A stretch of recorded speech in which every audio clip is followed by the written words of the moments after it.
नमस्कार प्यारे बच्चों। आज की वीडियो में हम राष्ट्रीय उपलब्धि सर्वेक्षण NAS 2021 का जो आपका नवंबर में पेपर होने वाला है सर्वे के लिए उसमें गणित कक्षा 8 के प्रश्न संख्या 38 पर अपन चर्चा करेंगे। देखिए, एक सिक्के को एक बार उछालने पर चित्त आने की प्रायिकता क्या होगी। प्यारे बच्चों, इसके लिए आप सूत्र को भी याद रख सकते हैं और सिक्के को अगर हम उछालते हैं तो उसकी प्रायिकता हम किस प्रकार से ज्ञात करते हैं, इसकी अवधारणा को भी मैं आपको समझाने का प्रयास करूंगा।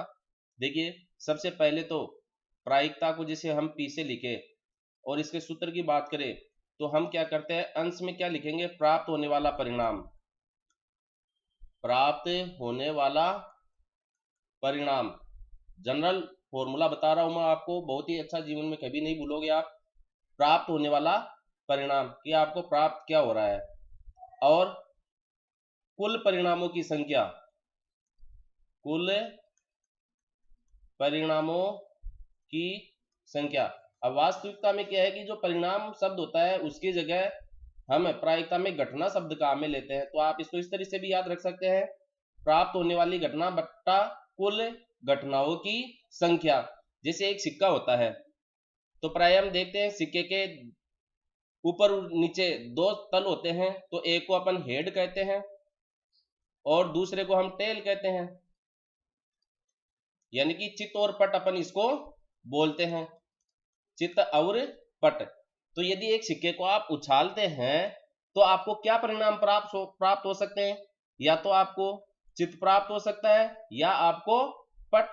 तो कुल परिणाम देखिए कितने प्राप्त हुए यहां पर अपने को, 2। तो जब एक सिक्के को जब भी उछाला जाता है और उसके चित्त या पट आने की प्रायिकता पूछी जाएगी तो कुल परिणामों की जो संख्या है वो सदैव हम कितनी लिखेंगे, 2 लिखेंगे।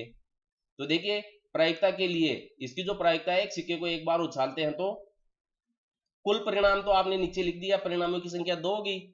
अब प्राप्त होने वाला परिणाम क्या है, देखिए एक सिक्के को एक बार उछालने पर चित्त आने की, देखिए आपसे पूछ रहा है ये चित्त आने की प्रायिकता, तो चित्त कितनी बार आएगा, एक सिक्के को एक उछालोगे तो एक बार ही तो प्राप्त हो सकता है चित्त आपको, तो एक हम अंश में लिख देंगे। तो यहाँ पर जो प्रायिकता का मान है वह 1/2 निकल कर आ रहा है। इसी तरीके से आपको अगर पट आने की पूछ ले तो पट की भी 1/2 होगी, और कुल प्रायिकता जो होती है सदैव 1 होती है, 1 से ज्यादा नहीं होती है, और अगर कम की बात करें तो 0 से कम नहीं होती है, यानी कि प्रायिकता का मान सदैव 0 से 1 के बीच में होता है। अधिकतम मान प्रायिकता का 1 होता है, न्यूनतम मान प्रायिकता का 0 होता है। इनको आप लिख के रख लीजिएगा। अब बात करें, जैसे एक जो आपका क्यूब होता है जिस पर जैसे आप लूडो खेलते हो, जिसको आप डायस कहते हैं, उसको अगर हम उछाले और अंक 3 आने की प्रायिकता पूछ ले तो वो प्रायिकता क्या रहेगी। तो देखिए, एक जो घन होता है, क्यूब होता है, जो लूडो में आप बहुत लोकप्रिय खेल है उसमें खेल के लिए काम में लेते हैं, तो उस पर या तो देखो डॉट बने हुए रहते हैं या फिर 1 से 6 तक की गिनती लिखी हुई रहती है उसके ऊपर।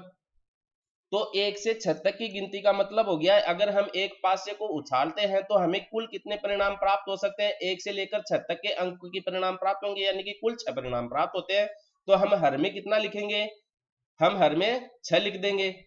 अब इसमें आपसे अलग अलग तरीके से क्वेश्चन पूछा जा सकता है कि अंक 3 आने की प्रायिकता, तो अंक 3 कितनी बार है इस पासे में, 1 बार है, तो 1/6 हो जाती है इसकी प्रायिकता, यानी कि 1 से लेकर 6 तक के अंकों की प्रायिकता 1/6 होगी सभी की, और 1/6 को आप 6 बार जोड़ देंगे तो कुल प्रायिकता आपको 1 प्राप्त होगी। इसको 6 बार जोड़ेंगे आप, 1/6 1/6 1/6 1/6 1/6 1/6, तो इनका जोड़ आपको 1 प्राप्त होगा, यानी कि कुल प्रायिकता 1 के बराबर होती है, अधिकतम प्रायिकता 1 के बराबर होती है।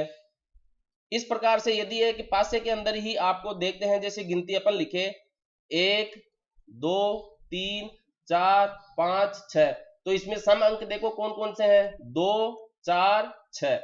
तो ये सम अंक आने की प्रायिकता यदि आपसे पूछ ले तो सम अंक कितने हैं, 3। तो सम अंक आने की जो प्रायिकता वो हो जाएगी आपकी 3।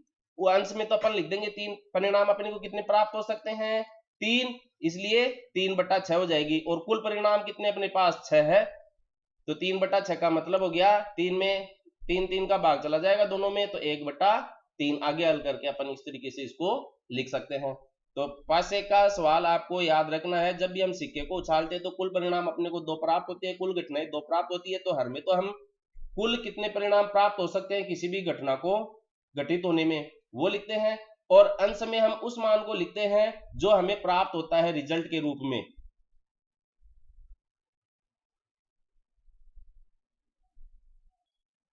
अब प्रश्न संख्या 39 पर अपन चर्चा करते हैं।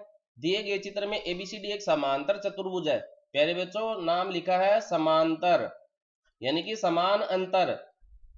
समान अंतर किसमें? समांतर चतुर्भुज की जो 2 भुजाएं हैं आमने सामने की, उनमें।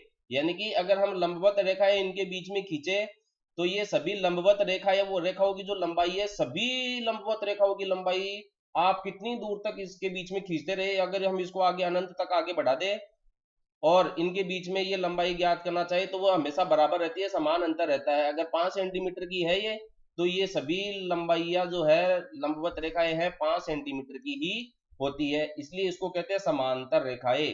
तो समांतर चतुर्भुज की विशेषता होती है उसके आमने सामने की भुजाएं समांतर होती है, यानी कि ये भुजा और ये भुजा समांतर है, ये भुजा और ये भुजा समांतर होती है। अब ये कह क्या रहा है कि आपको यहां भुजा सी डी की लंबाई बतानी है। तो सी डी कौन है? ये। समांतर चतुर्भुज में आमने सामने की भुजाएं समांतर होने के साथ साथ इसकी एक अन्य विशेषता आपको और याद है, आमने सामने की भुजाएं समांतर होती है, ये तो आपको पता है ही है। इसके साथ इसकी जो दूसरी विशेषता ये है कि जो समांतर भुजाएं हैं वो लंबाई में बराबर होती है। समांतर भुजाएं आमने सामने की केवल समांतर भुजाएं लंबाई में समांतर होती है, बराबर होती है, लंबाई में बराबर होती है। जैसा हम आयत के लिए कहते हैं कि आयत की जो आमने सामने की भुजाएं हैं बराबर होती है, वैसे ही समांतर चतुर्भुज की भी आमने सामने की भुजाएं बराबर होती है। अब इसलिए यहां x + 17 अपने को सीडी भुजा का मान दिया गया है, तो एबी भुजा का मान भी देखिए कितना हो जाएगा, x + 17 हो जाएगा। अब हमें चारों भुजाओं का मान दे दिया, x + 17 है, x + 2 है, x + 17 और 12 सेंटीमीटर। तो हम चारों भुजाओं को जोड़ सकते हैं। अब चूंकि इसमें अपने को परिमाप का मान नहीं दिया गया है, इसलिए ये काम अपन कर नहीं सकते, तो अपने को दूसरा तरीका सोचना पड़ेगा। तो देखिए, इसमें ये भुजा और जो x + 2 सेंटीमीटर की भुजा है वह आपको दी गई है, ये और ये। तो आमने सामने की भुजाएं में क्या लिख सकते हैं, 12 बराबर x + 2।